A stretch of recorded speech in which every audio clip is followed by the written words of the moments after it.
여러분 안녕하세요. 저는 아들, 딸 두 아이를 키우고 있는 40대 후반의 전업주부입니다. 저희 아이들은 남매임에도 불구하고 둘이 죽고 못 살 정도로 친하게 지냅니다. 이제 사춘기라 저 모르게 가지고 있는 서로에 대한 비밀 이야기도 있어서 가끔 서운할 때도 있어요. 그래도 아이들이 사이 좋은 모습을 보면 마음이 흐뭇한 마음이 더 큽니다. 왜냐하면 저는 그렇게 사이좋고 다정하게 지낸 경험을 한 적이 없거든요. 이제는 그리운 사람이 된 언니와 관련된 이야기를 지금부터 써내려가려고 해요. 저에게는 쌍둥이 언니가 있었습니다. 저보다 10분 먼저 태어나서 언니라고 불렀어요. 언니와 저는 생김새는 거의 비슷했지만 성격은 완전히 정반대였습니다. 사이가 좋았던 적은 손에 꼽힐 정도로 드물었어요. 저는 조금 소심하고 내성적인 성격이었고 언니는 대담하고 욕심이 많은 성격이었습니다. 야, 항해서 이거 내 옷이잖아. 네가 입어. 엄마, 리본 달린 건 다 내 옷이잖아. 언니는 자기 옷이나 물건을 제가 하고 있는 꼴을 못 봤습니다. 일란성 쌍둥이니까 옷을 같이 입어도 될 텐데 꼭 고집을 부렸어요. 저는 항상 언니에게 양보를 했습니다. 이거 엄마가 입혀준 건데. 알았어, 미안해. 벗어주면 되잖아. 당장 벗어. 그리고 너 학교에서 나 아는 척 하지 마. 너 완전 찐따잖아. 애들이 너랑 나랑 똑같이 생겼다고 할 때마다 나 얼마나 기분 나쁜지 알아? 똑같이 생겼으니까 똑같다고 하는 거지. 뭐? 내가 너보다 훨씬 예쁘거든? 짜증나 진짜. 왜 내가 얘랑 쌍둥이냐고. 언니의 꼬장을 꺾을 사람은 저희 집에 아무도 없었습니다. 그래서인지 어려서부터 제가 양보한 적이 많았던 것 같아요. 어린 시절에 저희 집은 꽤 부자였습니다. 아버지께서 꽤 탄탄한 무역회사를 운영하셨거든요. 초등학교 때까지 부족함 없이 자랐습니다. 언니는 사람들 앞에 서는 걸 좋아해서 어려서부터 발레를 했어요. 저는 수줍음이 많아서 소수의 친구들과 조용히 학교를 다녔습니다. 같이 다니는 무리가 달랐기 때문에 학교에서 서로 마주쳐도 쌩하니 지나쳤어요. 저는 인사를 하고 싶었는데 인사를 하면 그날의 집에 가서 팔척팔척 뛰며 난리를 부렸습니다. 저희 아버지는 그런 언니를 볼 때마다 제 편을 들어주셨어요. 민서야, 동생이랑 사이좋게 지내야지 왜 그렇게 동생을 못 살게 굴어? 내가 뭘. 있어도 답답해서 그렇지. 난 잘못 없어. 답답하긴 뭐가 답답해. 다 성격이 제각각이고 너희 둘은 서로한테 하나밖에 없는 자매인데 잘 지내. 나중에 엄마 아빠 죽으면 너희들이 의지하고 살아야 되는데? 그럼 무서운 소리 하지 마요. 엄마. 그러면 저희 엄마는 또 언니 편을 들어줬습니다. 예서가 동생이니까 언니 말 잘 들어야지. 예서 발레하느라 힘드니까 언니 피곤하게 하지 마. 저희 가족은 은근하게 편이 갈렸던 것 같습니다. 아버지는 둘 중에 상대적으로 약간 저를 더 살피셨고 엄마는 욕심 많은 언니처럼 언니를 꼭 발레리나로 만들겠다는 생각으로 언니에게 더 신경 썼어요. 한때는 엄마 사랑이 받고 싶어서 때를 쓴 적도 있지만 초등학교 고학년이 되면서부터는 엄마가 발레를 하는 언니만 챙기는 게 당연하다고 체념하며 지냈습니다.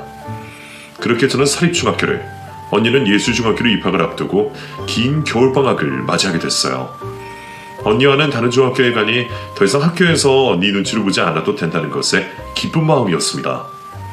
그 겨울방학이 저희 가족에게 가장 시린 겨울이 될 거라고는 상상도 하지 못했어요. 중학교 입학을 앞두고 오랜만에 가족 모두 해외여행을 하고 있었습니다. 미국 하와이에 갔어요. 좋은 호텔에서 눈앞에 펼쳐진 바다를 보며 행복한 시간을 보냈습니다. 언니와도 오랜만에 같이 재밌게 놀았던 것 같아요. 그런데 아버지에게 급한 전화가 왔습니다. 아버지는 전화를 받자마자 아무 말도 없이 온몸이 굳어버렸어요. 그리고 여행 기간이 일주일이나 남았는데 급하게 비행기표를 끊어서 한국으로 돌아왔어요.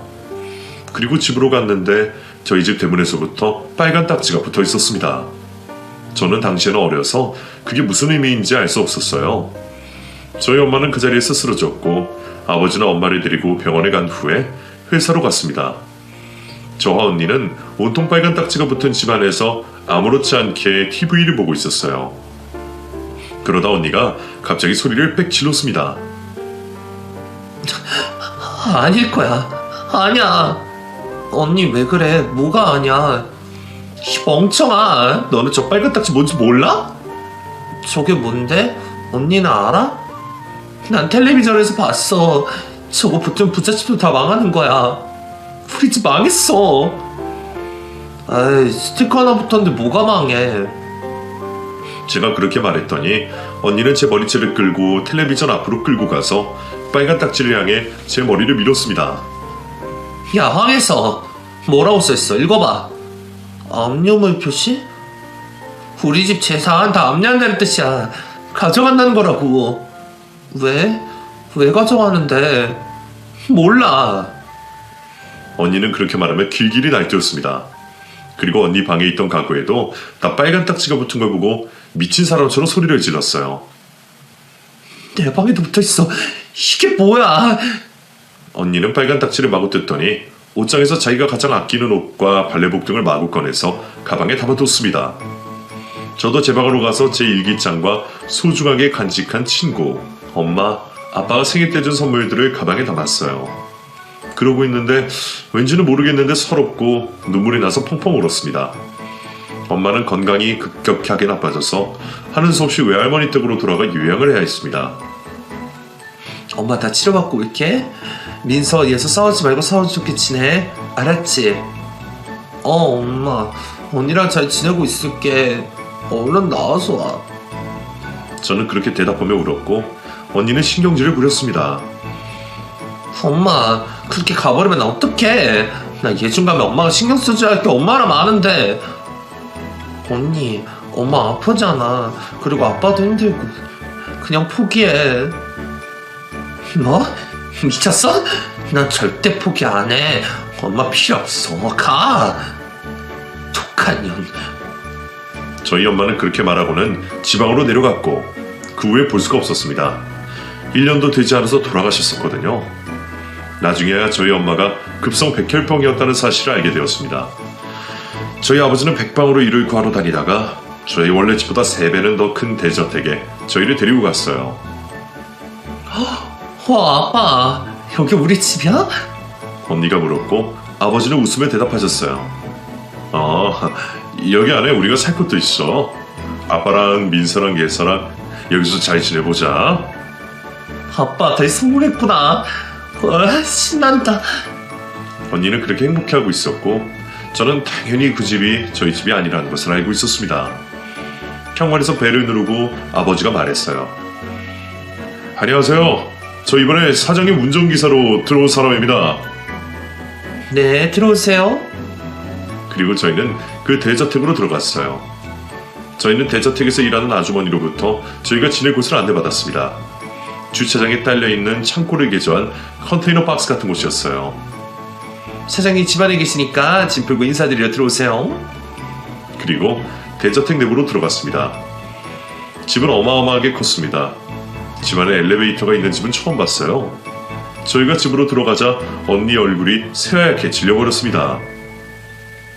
저거 나경인데? 언니 나경이가 누군데? 우리 학교 발레과 친구 나경이. 우와, 정말? 신기하다. 이 집에 사는 거야? 언니는 저를 꼬집고는 울상이 되어 있었어요. 그리고 잠시 후에 대저택 복도를 걸어오는 강력한 인상의 아우라를 풍기는 가족이 있었습니다. 아빠 또래의 아저씨와 아주머니가 우아하게 걸어오며 미소를 지었고 그 옆에는 그 집의 외동딸 언니의 학교 친구가 있었어요. 그 사람들을 보며 아빠가 깍듯하게 90도로 숙여서 인사를 했습니다. 안녕하십니까?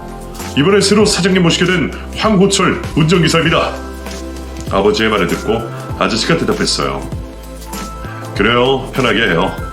나보다 한 살 형이던데 저도 호철씨 사정 잘 압니다. 사업이 그렇게 돼서 참 안 됐습니다. 박 변호사 지인분이라고 해서 믿고 고용한 거니까 잘 부탁드려요. 네, 제가 20년 무사고 운전이었습니다. 걱정 마세요. 편안하게 모시겠습니다. 저희 아버지는 모든 자존심을 내려놓고 저희를 위해서 그렇게 굽신거렸습니다. 저는 아버지의 마음이 어떨지 슬퍼서 눈물이 나올 뻔했지만 억지로 참았어요. 그리고 언니는 저와는 달리 친구에게 아는 체를 했습니다. 아니야? 너 땡땡이 좀 다니지? 나 일반 황했어야. 너 선발 이나경이지? 콩쿨 때도 많이 봤고 너 발레 정말 잘하는 거 알고 있어. 언니가 그렇게 말했고 언니와 같은 학교인 부잣집 외동딸은 언니를 아래 위로 훑어보더니 말했습니다. 그래? 난 너 모르겠는데? 너 행여라도 학교에서 나한테 인사할 생각하지 마. 너는 우리 아빠 밑에서 일하는 기사 아저씨 딸이잖아. 순차이나는 너랑 내가 친구해질 거라는 희망은 버려. 그런데 저희 언니도 웬만해서는 기가 죽지 않는 사람이거든요. 그래서 그렇게 자존심 상하는 이야기를 듣고 손은 부들부들 떨면서도 미소를 지으면서 대답했습니다. 알았어. 근데 나 학교에서 발레 탑인 거 알지? 성적도 너보다 좋고 콩쿠르에서도 매번 내가 너보다 위였던 것 같은데? 네가 날 어떻게 생각하든 너랑 난 친구가 될 수밖에 없을 거야. 기대해. 뭐라니? 그 집 주인 딸은 제 쌍둥이 언니의 말에 콧방귀를 뀌었습니다. 원래 저희 집 사정으로 예중학비 되기도 어려웠고 언감생심 발레를 하는 건 꿈도 못 꿨어요. 하지만 언니는 죽어도 발레를 그만둘 수 없다고 우겼습니다. 난 절대 발레 그만 못 둬. 아빠 어떻게든 예중 예고 졸업하고 명문대학 갈 거니까 그런 줄 알아. 예서 사립중학교 포기하면 되잖아. 그냥 일반 중학교를 가든 아니면 검정고시 해. 나한테 몰빵하란 말이야. 누구 하나라도 살아야 하잖아. 언니는 정말 자기밖에 모르는 이기적인 사람이었어요. 결국 저는 국립중학교에 입학해야 했고 아빠는 언니가 나가겠다는 콩쿨비와 발레비 등을 정말 빚을 내서 해줬습니다. 성적이 나쁘지 않았으니 그만두게 할 수도 없었어요. 하지만 저도 언니 말대로 학업을 중단할 생각은 전혀 없었습니다. 중학교 1학년이 지나고 2학년이 되면서부터 언니는 결국 언니가 목표했던 대로 저희가 살던 집딸 나경이 언니와 어느새 절친이 되어 있었어요. 도대체 어떻게 한 건지 알 수가 없었습니다. 좋아하는 말도 속지 않았으니까요. 언니는 어느새 아빠와 저를 무시하고 그 부잣집 가족이라도 된 느낌이었어요. 언니는 그 집 안으로 들어가서 집 안에 있는 나경이 언니의 연습실에서 함께 연습을 했어요. 그런 언니를 보며 저는 정말 지독하다는 생각이 들었습니다. 자기 욕망을 위해서라면 피도 눈물도 없는 사람이었어요. 저는 아버지와 더 가깝게 지냈습니다. 그리고 제가 학교를 포기해야겠다는 생각이 들었어요. 아빠 나 검정고시 할까? 예서야, 왜 그런 소리를 해? 아빠 속상하게. 아빠 언니 뒷바라지 하기만도 힘들잖아. 나는 검정고시 해도 돼. 진짜야. 학교도 멀고. 예서야, 그런 소리 하지 마. 이미 네가 포기한 게 얼만데 너라고 욕심 없겠어? 아빠도 알아. 문제집 사주는 게 전부인데도 전기동수에 드는 우리 대개란 둘째 딸내미. 아빠 속상하게 그런 걱정하지 마세요. 지금처럼 화이팅하자. 알았어요 아빠. 저희 아버지는 3년 안에는 그 집에서 나가고 싶다고 했어요. 그 대저택 주차장에 딸린 열악한 방에서 나와서 작은 집 전세라도 구할 생각이었는데 돈을 모을 수도 없었고 오히려 빚을 내야 하는 상황이었으니 그럴 수가 없었어요. 언니는 나경 언니와 절친이 되고부터는 노골적으로 아버지와 저에게 선을 그었습니다. 저희를 봐도 본체 마취하고 자기가 필요한 게 있을 때만 아버지에게 요구했어요. 언니는 나경 언니의 시녀처럼 굴었습니다. 나경아 오늘 연습하고 나 네 방에서 같이 자면 안 돼? 넌 네 동생이랑 지하에서 자야지. 왜 내 방에서 자? 별꼴이네. 야 돈 줄 테니까 내 토스슈즈나 갈아와. 알았어. 이건 안 쓰는 거야? 그래 가져다가 버려. 아니면 너 갖던지. 고마워. 그 모습을 보면서 저는 고개를 절레절레 흔들었어요. 왜 저렇게까지 해야 하는지 알다가도 모를 일이었습니다. 언니는 소중한 가족을 버리고 그렇게 해서라도 자기가 원하는 걸 얻으려고 기를 쓰고 노력했어요. 언니와 가까워지려고 하면 저 멀리 도망가 버리는 상황에 저는 한편으로 상당히 서글픈 마음이었습니다. 아버지는 정말 말 그대로 허리가 휘도록 일을 하셨어요. 하루에도 몇 번씩 밤이고 새벽이고 시간을 불문하고 사장님이 가는 곳이면 어디든 모셔다 드려야 했습니다. 사장님이 회사 일을 하시거나 해외 출장을 가시면 사모님과 나경 언니의 스케줄에 따라 운전을 하러 나가셨어요. 그럴 때마다 언니는 신세 한탄을 했습니다. 진짜 그지 같아. 나경이 전현이 나보다 발레 훨씬 못하는데 전현은 부모 잘 만나서 저렇게 많이 레슨 받고 난 이게 뭐야. 아 진짜 짜증나. 언니 잘하고 있어. 웃기고 있네. 얘서 네가 뭘 한다고 함부로 짓거려. 너 공부하지 마. 재수없어. 그러면서 언니는 제가 풀고 있던 문제집을 미친듯이 찢어버렸습니다. 그런 히스테리를 하도 많이 봐서 나중에는 무뎌지기까지 하더라고요. 한편으로는 언니가 안쓰럽기도 했어요. 항상 좋은 성적을 거두던 발레에서 성과가 조금씩 사라졌으니 말입니다.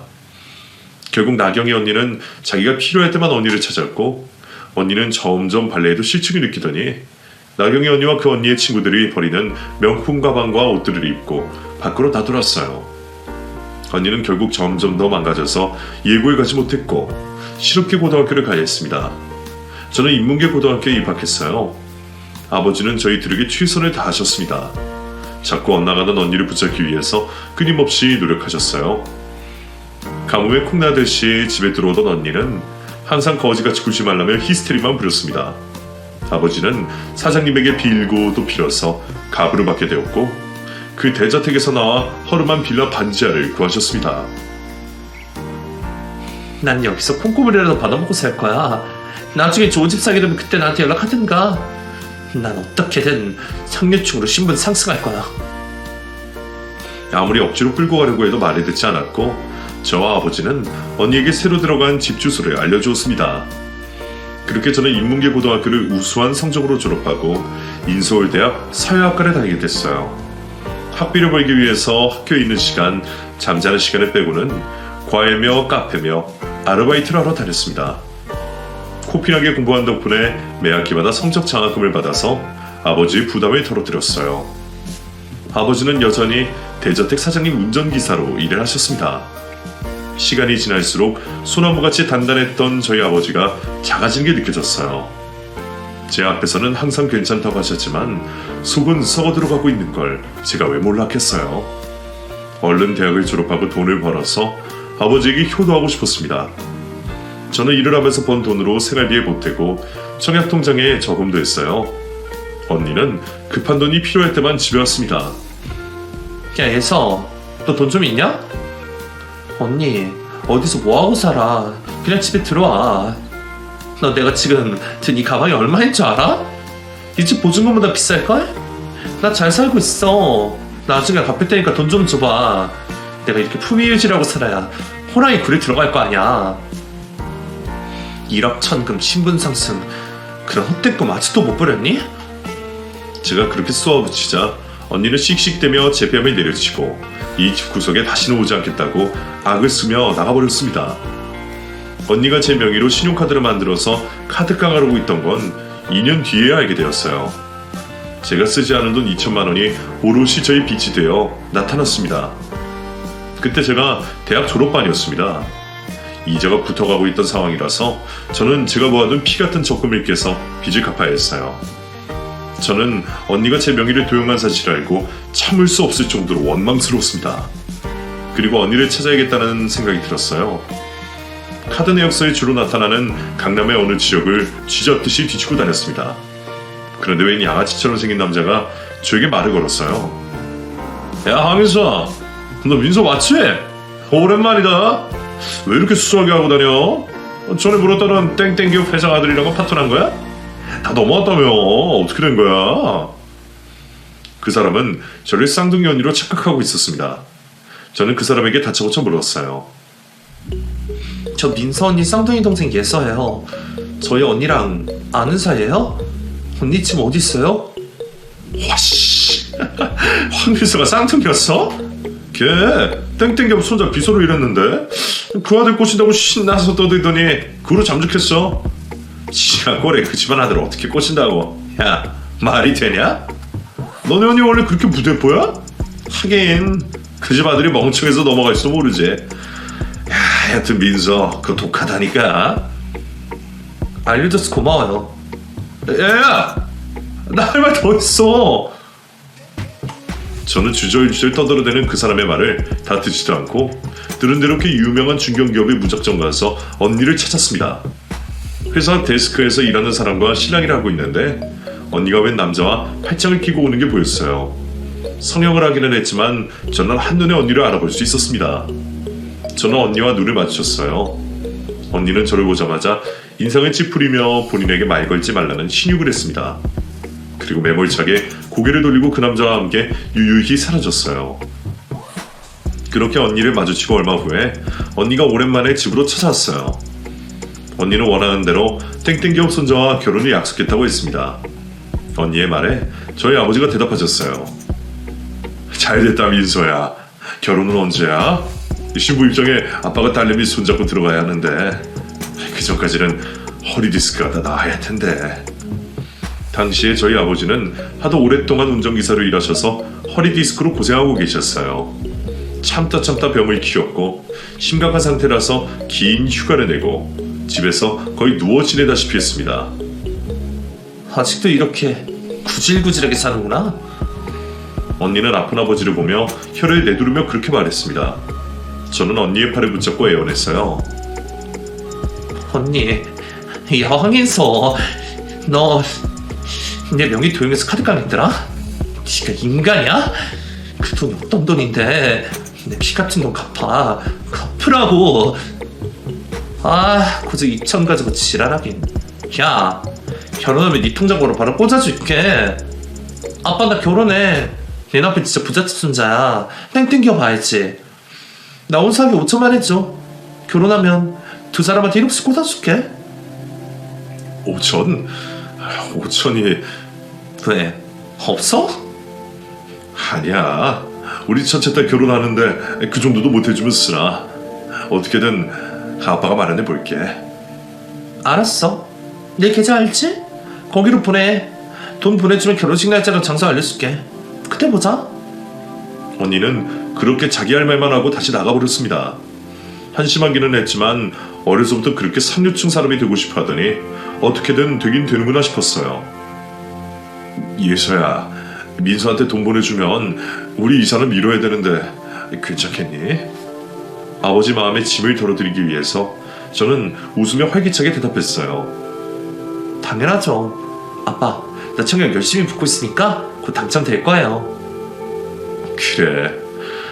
민서 저것도 신분 상승이니 뭐니 지 원하는 대로 됐으니까 정신 차리고 애비랑 쌍둥이 동생 챙겨주겠지. 그렇게 아버지는 반지하를 벗어나기 위해 열심히 모아둔 돈을 언니 결혼 비용으로 보내주었습니다. 돈을 보냈는데도 언니는 한동안 연락이 없었어요.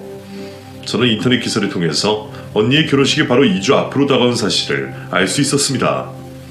설마니 아버지와 저한테 말도 없이 결혼할 거라고는 생각지도 못했어요.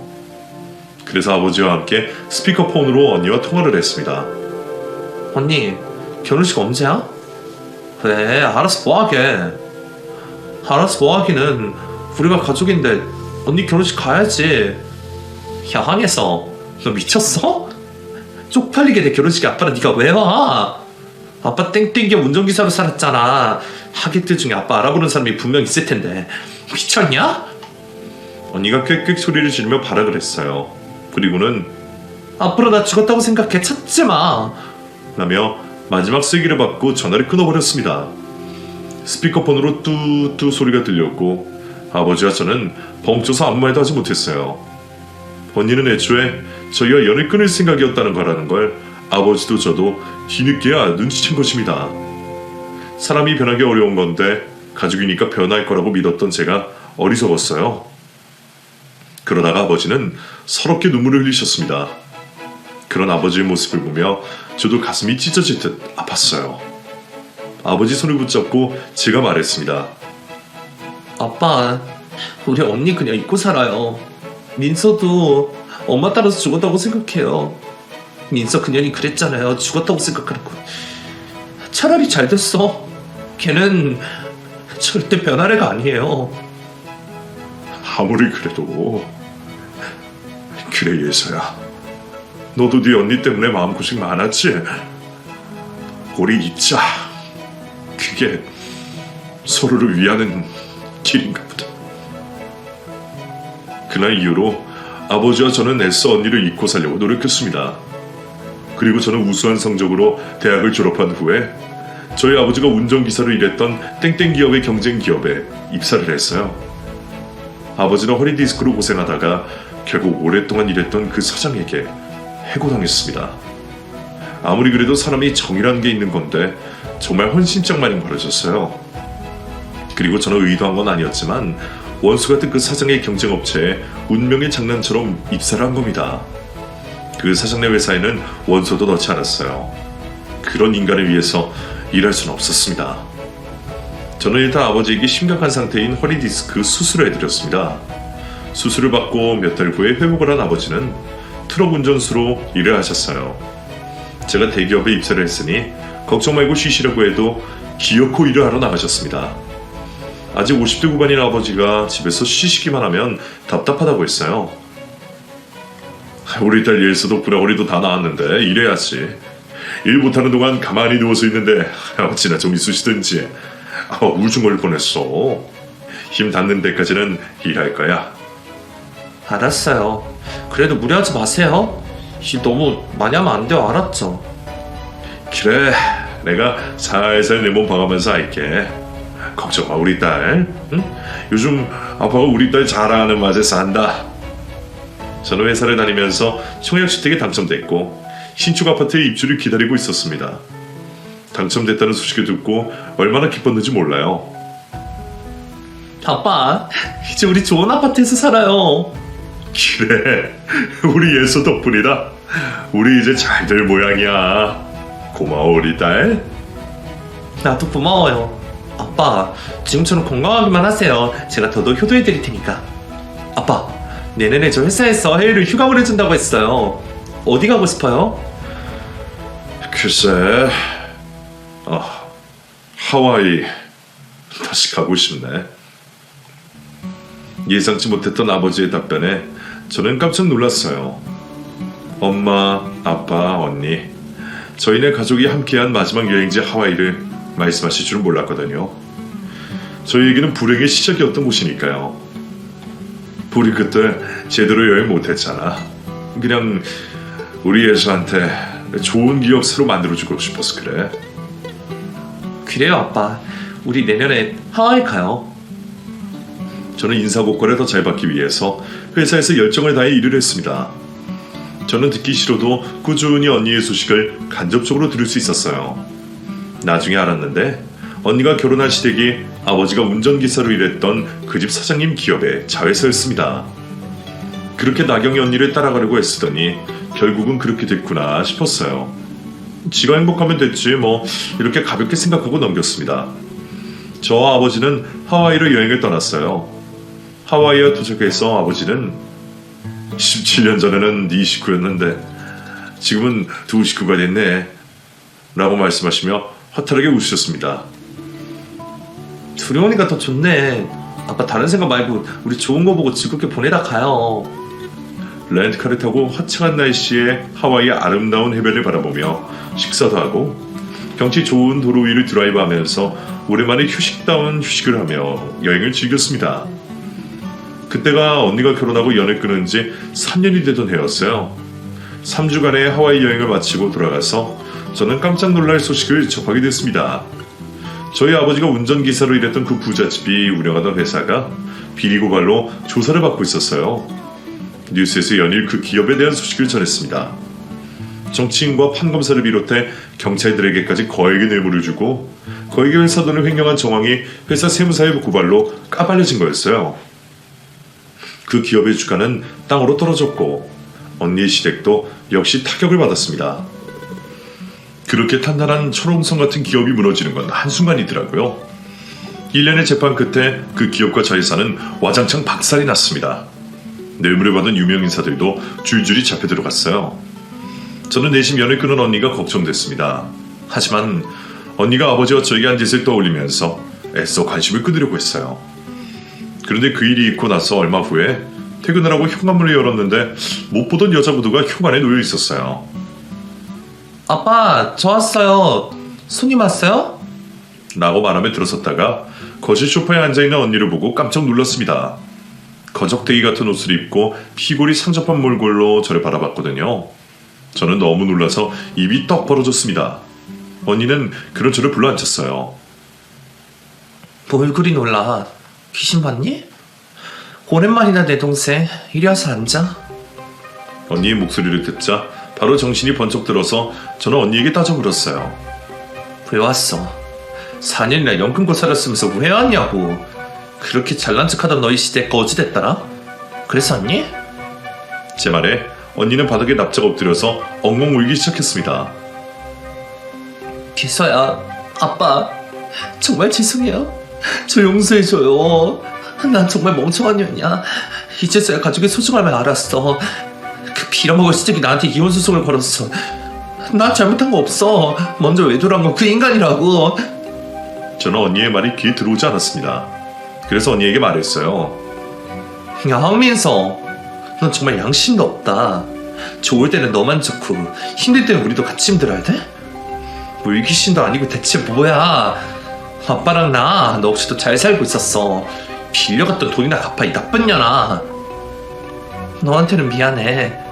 내가 찾아온 게 아니라 아빠가 먼저 나한테 연락하셨어. 아빠 진짜요? 왜 그러셨어요? 제 물음에 아버지는 고개를 푹 숙이고 한참 후에 말씀하셨습니다. 아무리 그래도 자식이잖니. 예서야, 언니 도와주자. 민서 오갈 데가 없단다. 네 언니 꼴을 봐라. 지금 여성보호센터에 지내고 있대. 언니 소송 비용만이라도 대주자. 언니는 아버지를 부둥켜 안고 울었습니다. 거기에 대고 저는 뭐라 말을 할 수가 없었어요. 기가 막히기도 했고요. 언니는 그 후로 저희 집에서 지내며 이혼 소송 준비를 했습니다. 언니도 외도를 했지만 형부, 언니 남편이었던 작자는 언니와 결혼 전부터 문어다리 마냥 여러 여자와 관계를 하고 있었다는 사실이 밝혀졌어요. 상황이 불리하게 돌아가자 두 사람은 합의 이혼을 하기로 결정했습니다. 그렇게 몇 개월 동안 언니의 소송에 함께 분노하고 응원했던 아버지와 저는 믿을 수 없게 또 한 번 언니로부터 배신을 당하고 말았어요. 합의 이혼을 하기로 한 뒤 토요일에 밤늦게 언니 방에서 비명 소리가 들렸습니다. 깜짝 놀라서 들어갔더니 언니가 허겁지겁 지갑에 뭔가를 넣더니 소중하게 끌어안고 말했어요. 언니 왜 그래? 무슨 일 있어? 그게 나 친구 만나면 부산 좀 갈게. 아니다, 이혼도 저 올게. 얼굴이 시뻘개진 언니는 횡설수설하며 당장이라도 집을 나갈 기세였어요. 언니 무슨 악몽 꾼 거 아니야? 진정하고 다시 자. 내가 같이 자줄까? 아니야, 나 인생 역전했거든? 아니다, 아무튼 그래. 나 잘게. 너 네 방에서 자, 예서야? 언니는 그렇게 말하며 저를 잠시 바라보더니 고맙고 미안하다. 난 어쩔 수 없나 봐. 라며 알 수 없는 말을 했어요. 그게 언니와의 마지막이었습니다. 그 다음날 아침에 언니는 감쪽같이 물거품처럼 사라져버렸어요. 아버지와 저는 흔적도 없이 깔끔하게 정리된 언니 방문 앞에서 털썩 주저앉았습니다. 민서, 얘가 어디 갔다니? 저는 우라통이 터져서 아버지에게 말했어요. 또 지만 살겠다고 나갔나 봐요, 아빠. 언니 안 돌아올 거예요. 그냥 있어요, 나쁜 년. 언니는 정말 끝까지 저희를 이용하기만 했어요. 성형을 해서 다른 얼굴이 됐지만 저희 같은 배에서 나온 언니라는 작자에 대한 환멸을 느꼈습니다. 그렇게 저는 30 초반이 되었어요. 당시에 회사 거래처 증권사 직원과 저는 연애를 하고 있었습니다. 아버지를 두고 결혼할 생각은 없었지만 좋은 사람이라서 만나고 있었어요. 아버지와 저는 그 문제로 서로 자주 이야기를 나눴습니다. 그날도 집에서 둘이 밥을 먹다가 저에게 은근히 남자친구 얘기를 꺼내셨어요. 예서야, 너 이제 시집 갈 때 되지 않았냐? 주혁이랑 언제 결혼할 거야? 아빠 때문에 그런 거면 당장 결혼해라. 아빠는 예선이가 가정 이루어서 알콩달콩 행복하게 사는 모습 보고 싶어. 아니에요, 아빠. 그런 거 정말 아니에요. 아직 마음의 준비가 안 돼서 그래요. 준비되면 아빠가 가서 말래도 시집 갈 거니까 걱정 마세요. 아이고, 속 깊은 내 딸내미. 그런 대화를 나누고 있는데 아버지 휴대폰이 시끄럽게 울렸습니다. 아버지는 모르는 번호라고 하시며 전화를 받았고 잠시 후에 새하얗게 질린 얼굴로 전화를 끊으신 뒤에 말씀하셨어요. 아빠 무슨 일이에요? 왜 그래요? 예서야, 민서가 민서 언니가 왜요? 죽었단다. 장례까지 치렀대. 경찰에서 연락이 왔어. 뭐라고요? 저는 아버지와 함께 허겁지겁 경찰서로 달려갔습니다. 아무리 원수 같은 언니였지만 그렇게 죽는 걸 원한 적은 없었어요. 저는 다른 사람과 착각한 거라고, 언니가 아닐 거라고 되뇌이며 경찰서에 도착했습니다. 그런데 경찰은 저희에게 언니 유골이 안치된 납골당을 알려줬고 언니가 남기고 간 농협 통장을 아버지 앞으로 내밀었어요. 이게 뭡니까? 황민서 씨 유품이에요. 황민서 씨가 전 남편에게 살해를 당했습니다. 백골화된 채 산속에서 발견됐어요. 저희도 사건 수사하느라 해먹었습니다. 황민서 씨 전 남편이 용의자로 특정하기로 했지만 증거를 찾을 수 없었어요. 그러다가 황민서 씨 전 남편 집에서 살해 도구를 발견했어요. 형사의 말을 듣고 저와 아버지는 소설을 듣는 것처럼 와닿지 않아서 눈물도 나오지 않았어요. 제 딸이 죽었다고요? 왜요? 우리 딸 민서 맞아요?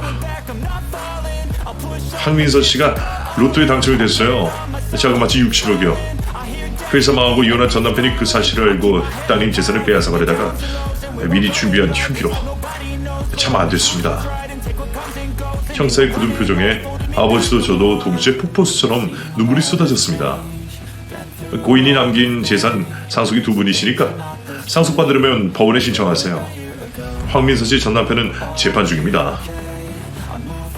얼떨떨한 상태로 경찰서에 빠져나온 저와 아버지는 언니가 못 써져 있다는 납골당에 찾아갔어요. 아무런 꽃도 사진도 들어있지 않은 언니의 싸늘한 유골함을 보며 저와 아버지는 대성통곡을 했습니다. 정말 미웠던 언니지만 언니가 이 세상에 없다는 현실을 받아들이기 힘들었어요. 어디서 잘 살고 있다는 생각이 미워할 수도 있었는데 이제는 미워할 수조차 없게 됐다는 허망함에 울고 지쳤습니다. 나쁜 년아, 황민서이 나쁜 년아, 넌 끝까지 이렇게 가버리냐? 아이고, 민서야, 가지 마라, 민서야.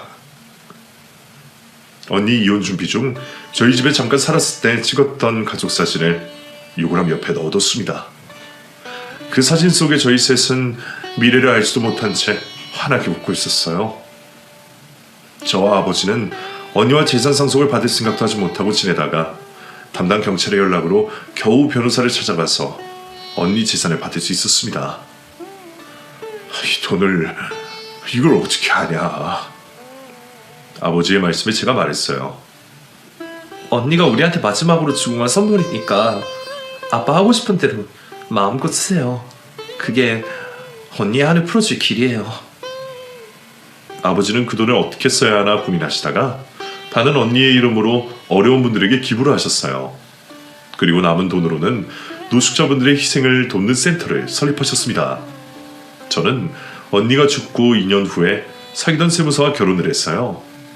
결혼을 하고 나서 바로 쌍둥이를 임신해서 저는 출산 후에 육아를 하며 전업주부 생활을 하고 있습니다. 언니에게 받은 재산으로 조경이 예쁜 전원주택을 구입했거든요. 그리고 그 집에서 지금까지 아버지와 남편과 저희 자식들과 함께 살고 있어요. 넘치는 욕심을 감당할 수 없어서 한동안 많이 미워했던 언니지만 언니가 죽고 난 후에 파란 쪽이 떼어진 것처럼 힘들었어요. 떼내려고 해도 뗄 수 없는 애증의 관계였던 것 같습니다. 언니에게 더 잘할 걸, 용서해 줄 거라는 후회에 사무친 적도 있어요.